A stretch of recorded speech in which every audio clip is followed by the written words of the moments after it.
প্রায় সময় আমরা অনেক গুনাহ করে থাকি। গুনাহ করি কিনা বলেন? গুনাহ করার ফলে আমরা অনেক সময় হতাশ হয়ে যাই, হায় রে কি করব, জীবনে তো অনেক জানা বেবিচার করছি, অনেক গুনাহ করছি, এখন এই গুনাহ থেকে আমরা কিভাবে বেঁচে থাকব? আল্লাহর নবীর কাছে একটা ছোট্ট একটা হাদিস বলে শেষ করে দেব। আল্লাহর নবীর কাছে এক ব্যক্তি গেছে, আল্লাহর নবীর কাছে, সুবহানাল্লাহ বলেন। আল্লাহর নবীকে গিয়ে বলতেছেন, ইয়া রাসূলুল্লাহ, জীবনে অনেক গুনাহ করছি, জানা থেকে নিয়ে যত বেবিচার আছে, যত আকাম কুকাম আছে সব করছি। ইয়া রাসূলুল্লাহ, আপনি আমাকে সব থেকে নিষেধ করতে পারবেন না, যে কোনো একটা জিনিস থেকে আপনি আমাকে নিষেধ করেন, ওই একটা কথাই শুধু আমি মানব, আর বেশি কিন্তু মানতে পারবো না। আল্লাহ রাসূল হাত জোর করে বলছেন, আল্লাহ রাসূল বলছেন, তুমি মিথ্যা কথা বলবা না। আল্লাহু আকবার, জোরে বলেন। আল্লাহর বান্দা এই কথা আল্লাহর নবী বলার সাথে সাথে এতটা খুশি হয়েছেন, আমি তো ভাবছিলাম আল্লাহ রাসূল বলবেন তুমি মদ খাওয়া বন্ধ করো, তুমি জেনা করা বন্ধ করবা, মানুষের থেকে সুদ ঘুষ লুণ্ঠন করে টাকা পয়সা লুণ্ঠন করে খাও, এর থেকে বঞ্চিত থাকো। কিন্তু আল্লাহর নবী তো কিছুই বললো না, শুধু বলছে মিথ্যা কথা ছেড়ে দাও। আল্লাহু আকবার, জোরে বলেন। আল্লাহর বান্দা বাড়িতে চলে গেছে, যখন রাত্রবেলা 12টা-1টা বেজে গেছে, এমন সময় আল্লাহর বান্দার ঘুম ভেঙে গেছেন।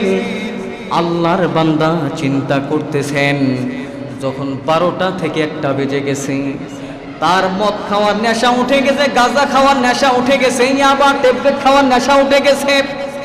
এই আল্লাহর বান্দা ইয়াবা হাতে নিছে, গাঁজা হাতে নিছে, মদের বোতল হাতে নিছে। এমন সময় আল্লাহর বান্দা যখন মদ পান করবেন, তখন তার মাথার মধ্যে চিন্তা করতেছেন, আল্লাহ নবী বলে দিয়েছেন, ওয়াইলু ইয়াউমা ইদিল লিল মুকাদ্দিবিন। আল্লাহু আকবার, জোরে বলেন। আল্লাহ রাব্বুল আলামিন যে মিথ্যা কথা বলবে, ওই মিথ্যাবাদীকে ওয়াইল নামে জাহান্নামে দিয়ে দিবে। আমার মিথ্যা কথা বলা যাবে না। আমার এলাকার মধ্যে যেই বিচারক আছে, যেই কাজী আছে, ওই কাজী সাহেব যদি আমাকে সকালবেলা জিজ্ঞেস করে, ভাই ও তরুণ যুবক, শোনো শোনো, তুমি যে আল্লাহ নবীর কাছে বলছো আর খারাপ অশ্লীল কাজ করবা না, বলো তুমি রাতের অন্ধকারে তুমি কি মদ সেবন করেছো, মদ খাইছো? তাহলে আমি তো মিথ্যা কথা বলতে পারবো না। আর একটা মিথ্যা কথার জন্য ওয়াইল নামে জাহান্নামে যেতে হবে। আর যদি আমি মিথ্যা কথাই বলে ফেলি, আর যদি আমি সত্য কথা বলে স্বীকারোক্তি দেই, হ্যাঁ ভাই আমি রাত্রেবেলা মদ খাইছি, মদ সেবন করছি, গাঁজা খাইছি, ইয়াবা খাইছি, তাহলে একবার মদ খাওয়ার জন্য শরিয়া বিধান হচ্ছে 40টা দুরার বাড়ি খাইতে হবে, 40টা লাঠির বাড়ি খেতে হবে।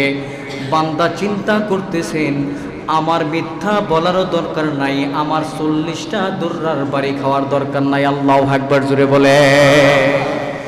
এইভাবে যুবকের সময় কাটতেছে, সময় কাটতেছে।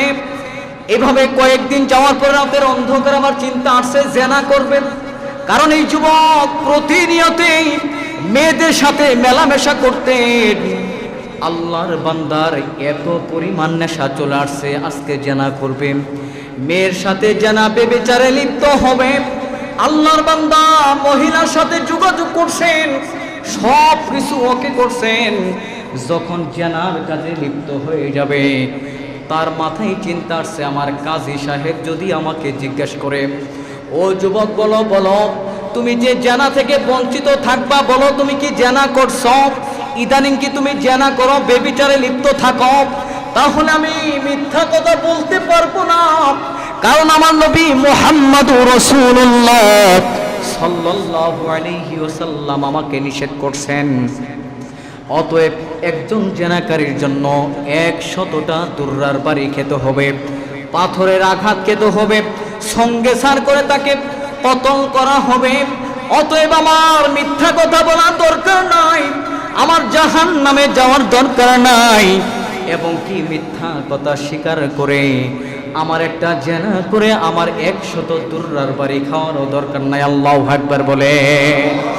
এইভাবে যুবকটা কিছুদিন অতিবাহিত হয়ে গেছে, বাইতুল সালাম মসজিদে নামাজ পড়ার জন্য আসছে। এমন সময় অনেক টাকাওয়ালা আছে, মানিব্যাগ রেখে চলে যায়, এরকম হয় কি হয় না বলেন?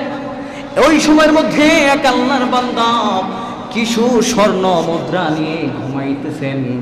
এমন সময় আল্লাহর বান্দাও নামাজের জন্য গেছেন, দেখে স্বর্ণ মুদ্রাগুলো তার দিকে তাকাই আছে, চলমল করতেছে।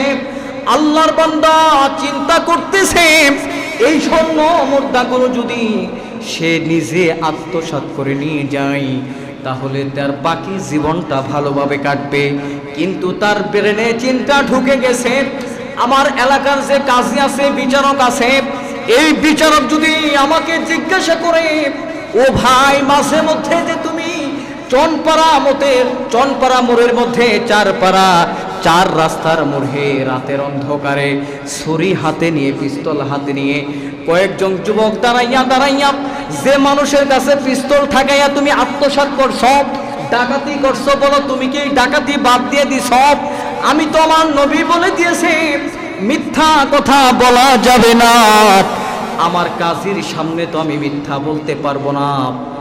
যদি সত্য কথা বলতে যাই তাহলে আমার এই সত্য কথা বলার কারণে আমার যে ডান পাশে হাত আছে, এই চোরের কারণে, বেবিচারের কারণে আমার ডান পাশের হাতটা কেটে দিবে।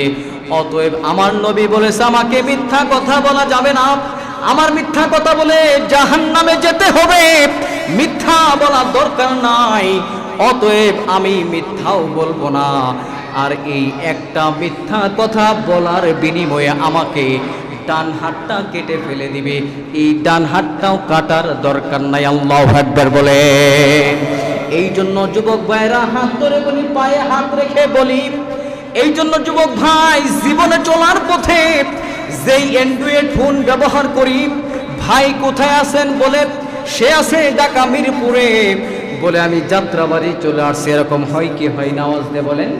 এই জন্য ভাইয়েরা আমার, একটা মিথ্যা কথা বলার কারণে আল্লাহর ঘোষণা হচ্ছে ওয়াইলু ইয়াউমাইযিল লিল মুকাদ্দিবিন। একটা মিথ্যা কথা বলার জন্য আল্লাহ রাব্বুল আলামিনের ঘোষণা হচ্ছে তোমার জাহান্নামে, ওয়াইল নামে জাহান্নামে যেতে হবে। নাউজুবিল্লাহ বলে। এই জন্য মুহতারাম হাজিরিন, একটা মিথ্যা কথা বলার কারণে আপনি আমার অনন্তকাল জাহান্নামের আগুনে পড়তে হবে। ওই জাহান্নামের নাম থাকবে ওয়াইল নামে জাহান্নাম। নাউজুবিল্লাহ বলেন। এই জন্য প্রতিটা যুবক ভাই, আমাদের ভাইয়েরা, যদি সমাজের মানুষ যারা আছেন, যদি মিথ্যা কথা ছেড়ে দেই, আল্লাহর কসম করে বলি, আল্লাহর জাতের কসম করে বলি, ওই বান্দা থেকে দুনিয়ার কোনো অশ্লীল কাজ হতে পারে